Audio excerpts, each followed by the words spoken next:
Okay, so fifth and final season coming up, right? That's right. Can you give us some hints of what to expect this season? Okay, so it's so funny. Some people on the crew who are big fans too are like, this is the most Star Trek we've ever Star Trekked. And I don't know if that's exactly right, because Lower Decks has always Star Trek more than anybody Star Trek. So, you know, we knew it was going to be the final season pretty early on in the writing process. And I kind of made a decision to move some stuff that I had planned forward. But for the most part, it's still hilarious. It's still standalone episodes with just a little bit of a through line to make it feel seasonal, so that, like, if you checked out one episode randomly, you'd be like, oh yeah, it's that season, you know? Yeah. But still, it's everything you love about Lower Decks, and it's everything you love about Star Trek. Just we've gotten really good at it, you know? Like, watching the episodes, it's like, wow, we really like making these, but also, this isn't season one when we're figuring out, you know, how much can we see the bridge crew? How much can we use from legacy shows? Now we know, and it's just really, it's really fun to watch a team that knows what they're doing now in a season 5. It's, you guys know, like, watching any Star Trek, you get a couple seasons in and you're like, oh, it just clicked, they grew the beard, you know what I mean? Like, this is kind of the season where we grow the beard a little bit, and it feels like a nice culmination of everything we've kind of been doing so far. I have a great follow-up to that, yeah, which is, so Boimler is growing facial hair throughout the season. So is he literally growing the beard? And why was it all removed from the trailer? I'm surprised you know that he's growing a little facial hair. We don't like to put everything in the trailer, you know what I mean? We like to have there be a surprise where people are showing up and seeing it week to week. I don't know if he's technically growing the beard. Everybody kind of grew the beard a little bit, so to speak, end of last season, because they had all been promoted and they were all doing new stuff. This season is really about, now that we've been promoted, now that we're not worried about getting fired all the time, who do we want to be? Like, what paths are we going to pick? And who are we? Are we defined by work, or are we defining the work? And it's kind of a sharpening of what you saw in season 4. I guess, continuing with the Boimler discussion, you guys are playing Section 31, obviously confitting. You guys are good at playing the long game. I know we had the William Boimler clone being part of Section 31. To know if that's something you can tease or discuss. I mean, Section 31 is a mysterious group. They don't even tell me about that stuff. You know, Starfleet is very tight-lipped about it. I would love to see more about William Boimler. But, you know, I'm just on the Cerritos. Like, they don't let us play with the big boys, so I can't speak any more to that. We talked about the fun that you get to have pushing the envelope with legacy characters you get to refer to and involve. Can you give us a hint of any firsts for this season? I mean, we finally got Harry Kim with Garrett Wang on the show, and that guy was made for animation. Yeah. Like, he comes in with so much exuberance, and, like, he's a comedy guy. Like, it was so great. And, like, Frakes is like that too. When you work with Frakes, and he's just like, they're able to just switch from their live action sort of tone to, like, still being the character but doing a comedy version of it. We did get some, like, dream legacy cast in this season, but you're gonna have to wait and see. There's a bit of, like, a season-long thread that allowed us to, without time travel, have people that are harder to get into this specific time period of the show. So we got to work with some really cool people. That was I was actually really surprised that we could get who we got. Go ahead. Yeah. Over the course of the several seasons, do you have a favorite moment that really sticks out in your mind? Oh my gosh, working with George Takei really stood out. Like, not only just how fun that moment was in the show, but also, like, how funny and kind he is, and there's, I mean, something literally generational about him still doing Trek with us, you know?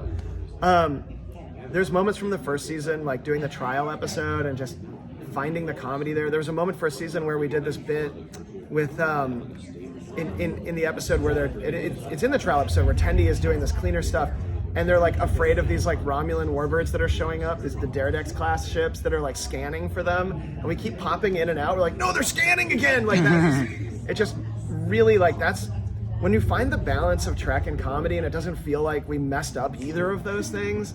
I love that. I love the Caves episode. I've been wanting to do a Caves episode since I was writing TNG season 8. Like, I just think it's And then the way we executed it, I just really loved it. I don't know, like there's so many, it's hard to pick. Like everything on this show feels a bit like a miracle, you know, like getting to define new stuff about Orions, building the California class as like a part of the fleet, you know, and also the other ships we've created, like the Obena class, and I just, it's almost hard to focus on little things because every season it feels like, are they really going to let us get away with this? And then every season we do, and then I watch it like a couple years later, and I'm like, wow, we really had fun. We really did this, you know. So I guess that's a couple things, you know. In the first episode, everyone of the new season, everyone meets their alternate selves, and it feels like, so I'm asking you for a kind of setup for a way for them to explore their characters throughout the season. Like, are we going to see that throughout the season? The first episode is a good table setting for. They do see alternate versions of themselves that have made different choices, and unlike aspiring to be like your boss that you like or your hero, they're being presented with who they could literally be with only slight changes. Like this isn't the mirror universe, you know, like this is pretty much like a 2% different, you know. It's slightly dissimilar. It's like slightly dissimilar. So it really is saying like, oh, is this a aspirational or a cautionary tale? And for different people seeing different things, it really does affect them across the season. I'd say Talin isn't affected because Talin doesn't get affected by anything. Yeah. You know, she's almost a rock. And Slightly different catchphrase. yeah, exactly. That's slightly different catchphrase. But yeah, it was a fun way to not only set up the character stories, but also to set up an allowance of, like, look, we've all seen the multiverse and stuff. Nobody's begging for the multiverse. You know what I mean? Deadpool said it best. We're all tired of the multiverse. Everybody, yeah. And I personally, I'm not a big time travel fan. I love to watch, but like, I like watching time travel movies, but by the end of it, it feels like you were like running upstairs. You know what I mean? Yeah. Like, oh my God, it all looped around. And I worked on Rick and Morty for 4 seasons talking about the multiverse every day. So it wasn't something that I was super interested in when we started the show. But 5 seasons in, I figured out a way to talk about the multiverse in a way that I had never seen in anything else. And it really fit into the Lower Decks ethos of, oh great, we're dealing with the multiverse again. This is normal work for us. We're in Starfleet. Like they've read the logs from Parallels as much as we've watched that episode. So like, to them, they're not going like, whoa, oh my gosh, the multiverse. I also love that, like, you know, Star Trek with the Mirror Universe was one of the original definitions of what a multiversal story could be, right? And we saw that expressed, you know, not really in TNG, they never did it, but Deep Space Nine went back there. Enterprise, obviously, some of my favorite episodes did it. And so instead of Mirror Universe, I was like, what is a way, again, for Star Trek to talk about the multiverse in a way where we know our audience loves sci-fi. We don't have to define multiversality to our fans. Like how we don't have to define what a nanite is or what a replicator is or whatever. So it allowed me to be able to write a sci-fi story where the characters are examining the multiverse in a way that where they are also really the multiverse. Like they've experienced that in a work capacity. It's also a great way to see some interesting legacy characters in ways you might not expect. And now I've just gone down such a path that I'm not even sure what I'm answering anymore. But that's the multiverse answer. Go ahead. Will the finale feel like a series finale? Will viewers' hearts swell a little bit more than usual? I'll tell you, I know this is going to sound ridiculous, but like, the finale will make a lot of people tear up. Like, this show, I've been making the show for like 6 or 7 years, and when I first met my wife, when we were first dating, we watched all of Star Trek in order because we both liked it, but we grew up where it wasn't available even on DVD yet, right? So I was like, I'm sure we've missed something, you know? And like, we watched it all together, and when we finished TNG and moved on to Deep Space Nine, I was like mourning not having more TNG to watch, so I started writing the TNG Season 8 Twitter feed just to make my wife laugh, and that's what ultimately became Lower Decks. And so showing her the finale, she like had to turn it off. Like she was like, I can't watch this anymore because like it was like losing a piece of us to have. But at the same time, the finale is bonkers. I love finales, and if you watch other Lower Decks seasons, it is, you know that very easily. The finale is always about the Cerritos being a character and the people protecting it within it. You know, like one season we stripped the hall. You know what I mean? Like there's always something celebrating the Cerritos in the finales, and this is the ultimate expression of that.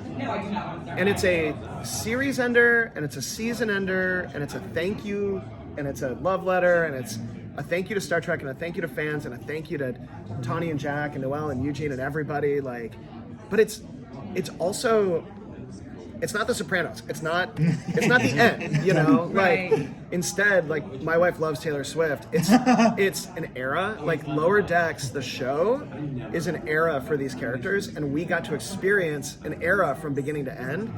And I have stories I could tell from before. Like, I would love to tell Billups growing up in that part of Starfleet. Like, what a weird thing to do that. Or, like, young Ransom. Or, like, you know, Captain Freeman as an ensign. Like, is she getting stabbed in the heart like Picard? I don't know. Like, that's cool. But also, the way the show ends, while it does feel final, it also, like, blooms into all these other opportunities that we could either make shows, or we could do comics, or write books, or fans could just very fully imagine that these characters are still doing awesome Star Trek stuff, and it's different. Like, we end with them in a different place, but there's no betrayals. Nobody's gonna feel like we pulled the rug out from under them. Like, you're gonna be really happy, I think, at the end of it. Sometimes Lower Decks takes on like a tried and true Star Trek trope. And Sometimes. Most of the time. So in Shades of Green, is that a way of looking at sort of a post-scarcity idea of the Federation? Yeah, I mean, we're always talking about, every time we're breaking a story, it's, how is this personal? How is this a story about being in your 20s or 30s? How is this when you're changing your job or breaking up with your girlfriend or boyfriend or whatever? And then it's also, how is this a Star Trek story that doesn't have to compete with 800 other episodes of Star Trek, but can reflect back on those and do a story that a live action show that's 40 minutes and has to have gravitas, what can we say about that same world that Picard and Data or Cisco or these guys, that they couldn't really spend the time on? And the idea of like, oh yeah, there's some planets in the Federation are gonna, you know, become post-scarcity and like, you know, benefit from replicator technology and the ethos of the Federation, and what is the nitty-gritty of that like, you know? And we were just laughing at the idea of, wouldn't it be great to throw out all the cash? Wouldn't that be just fucking amazing to not worry about that? It'd be a party. You'd be like, yes, we're not worried about that shit anymore. And like, just getting to do a little story about that and feeling like the Cerritos, that's one of the regular things they do, was like, that was awesome. Only our show could do something like that. And like, it felt like, oh yeah, as a Trek fan, I had never thought of that, but deep in the recesses of my fandom, I'm like, of course that would have to happen in some places, you know? So 100%. I love doing that one.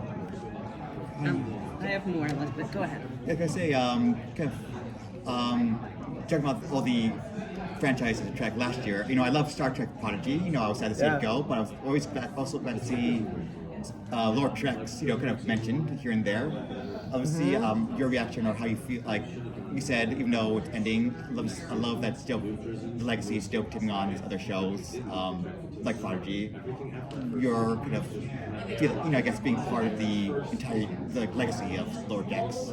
Yeah, I mean, like, look, Star Trek animation for life, right? Like, we all have to stick together. Anytime we were going to use legacy characters or do a big plot line, or even if we had the season kind of figured out, all the showrunners from all the Trek shows would get together and talk through everything. And if there was something that was sounding a little similar, we'd be like, well, okay, hold on.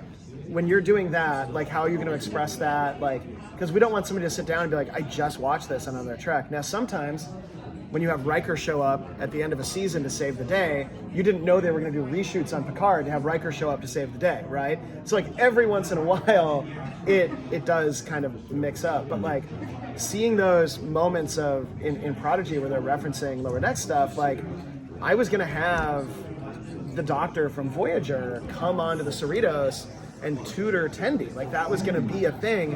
And they were like, oh, we're planning on using him. And I was like, well, that makes a lot of sense because you guys really are like the Voyager show. So then I went down a different path with Tendi, which I really like, with Talin this season. And getting to see them reference us is kind of like a, hey, we all really like each other, like, you know, we're all having fun in the same sandbox. You know, I thought that was really cool of them to kind of include us in that. Can I squeeze in one more? No, I'm sorry. Thank